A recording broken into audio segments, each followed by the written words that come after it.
American နိုင်ငံချင်းလို့ရတဲ့ VPN ချိတ်ကြည့်ပေးခြင်းဖြင့်ကျမတို့ကိုအကူအညီပေးနိုင်ပါတယ်။အိန္ဒိယကုန်းတွင်းလေဖိအားဆဲသည်အိန္ဒိယကုန်းတွင်း၌ဆက်ရှိနေပြီးတော့အနောက်တောင်မုတ်တုံလေအသင့်တင်အားကောင်းခြင်းကြောင့်ဇွန်29ရက်24နာရီတွင်ရန်ကုန်တိုင်းအေရဝတီတိုင်းပဲခူးတိုင်းကရင်ပြည်နယ်မွန်ပြည်နယ်စကိုင်းတိုင်းမကွေးတိုင်းမန္တလေးတိုင်းရှမ်းပြည်နယ်ကယားပြည်နယ်တနင်္သာရီတိုင်းနေရာကွက်ကွက်ကြားမိုးကျဲကျဲရွာမည်ဇွန်လ29ရက်နေ့အတွက်ပဲခူးတိုင်းမနက်တနာရီနောက်ပိုင်းနေရာကွက်ကြားမိုးကျဲကျဲမှနေရာကွက်မိုးကြီးမည်ပဲခူးတာယာသူညတီပြည်30မင်းလနတလင်းပေါင်းတီဇီကုံကျို့ပင်ကောက်စစ်ကွင်းလက်ပတ်တန်းပေါက်ခေါင်းတဲကုံပတီကုံမိုးညိုအင်းတကောဖျားကြီးဒိုင်ဤအုံနှဲတက္ကလတနတ်ပင်ကဝဝကွန်းစိတ်ရွှေကျင်မဲနွယ်ကုံစစ်တောင်းရေနီစွာညောင်လေးပင်တောင်ငူကြောက်ကြီးဖြူအေရဝတီတိုင်းမနက်2နာရီနောက်ပိုင်းနေရာကွက်ကြားမိုးကျဲကျဲရွာမည်ပသိမ်သာပေါင်းကန်ကြီးထောင်ပန်းတနော်ညောင်တုံးဒနုဖြူစလွန်ဝါခဲမမအူပင်ငွေဆောင်ချောင်းသာဖျာပုံကြိုက်လက်ဟိုင်းကြီးကျွန်းမော်ကျွန်းမြောင်းမြဟာတရွေလောင်းဘူကလေးပြင်စလူဒေးတရဲအိမ်မဲရေကြီးចောင်းကုန်းအတုတ်မြန်အောင်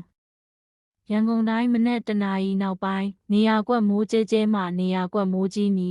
မြို့ရင်းနှင့်ကွမ်းချံကုန်းကော်မှုတွန့်တေးတန်လျင်ကြောက်တန်ဒလတီလဝါခရမ်း3ခွတိုက်ကြီးအုတ်ကန်လှဲတန်းအဖြောက်မွန်ပြည်နယ်မနက်တနာရီနောက်ပိုင်းနေရာကွက်ကြားမိုးကျဲကျဲမှနေရာကွက်မိုးကြီးမီမော်လမြိုင်ကြိုက်ထိုဘီလင်းတထုံပေါင်မုတ်တမရီလာမိုင်းမုတ်ပလင်စင်းကြိုက်တောင်စွန်းချောင်းစုံကြိုက်မရောမှုတုံတန်ဖြူစရက်ဇွန်လ24ရက်ညပိုင်းအနောက်အိန္ဒိယပြည်နယ်ကုန်းတွင်းနဲ့ပင်လယ်ကမ်းခြေဆက်ဆက်နေရာမှာစတင်ဖြစ်ပေါ်ခဲ့တဲ့လေပွေလိုင်းယူဝါသည်ဇွန်လ25ရက်နေ့မှာအထက်အမြင့်9.6ကီလိုမီတာအထိအထက်လေထုအလွှာအတွင်းဆက်လက်တည်ရှိနေပြီးနောက်24နာရီအတွင်းလေဖိအားနည်းရပ်ဝန်းအဖြစ်ပုံမအားကောင်းလာနိုင်ကြောင်းထုတ်ပြန်ထားပါတယ်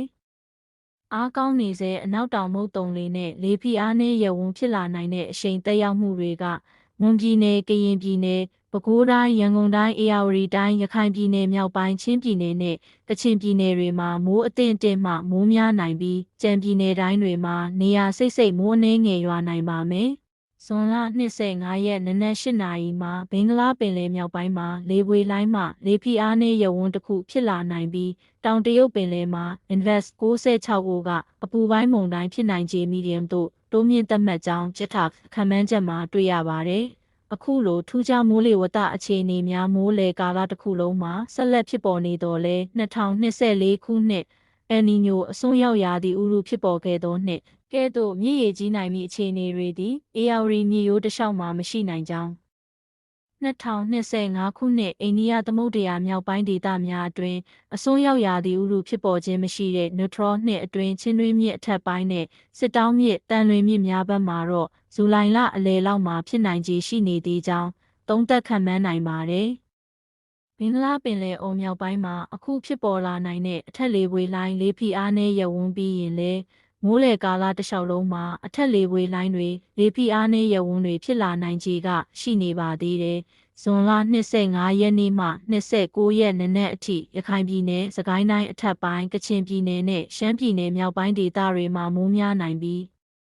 ဇွန်လ29ရက်နနက်8နာရီမှနောက်24နာရီအတွင်းကချင်ပြည်နယ်ရခိုင်ပြည်နယ်ပဲခူးတိုင်းအေရဝတီတိုင်းရန်ကုန်တိုင်းကရင်မွန်ပြည်နယ်တနင်္သာရီတိုင်းတို့တွင်မိုးများနိုင်ကြောင်းလကနေ့ Move Model Forecast တွေမှာတွေ့ရပါတယ်။ကြံပြည်နယ်တိုင်းအများစုမှာတော့မိုးအနှင်းငယ်မှအသင့်အတင့်24နာရီမိုးရေချိန်2လက်မအောက်ရွာနိုင်ခြေရှိတာကြောင့်ပြည်နယ်တိုင်းမြို့များရဲ့4ရက်ကြိုတင်ခန့်မှန်းချက်များတင်ပေးထားတာကိုကြည့်ဖို့မမေ့ကြပါနဲ့။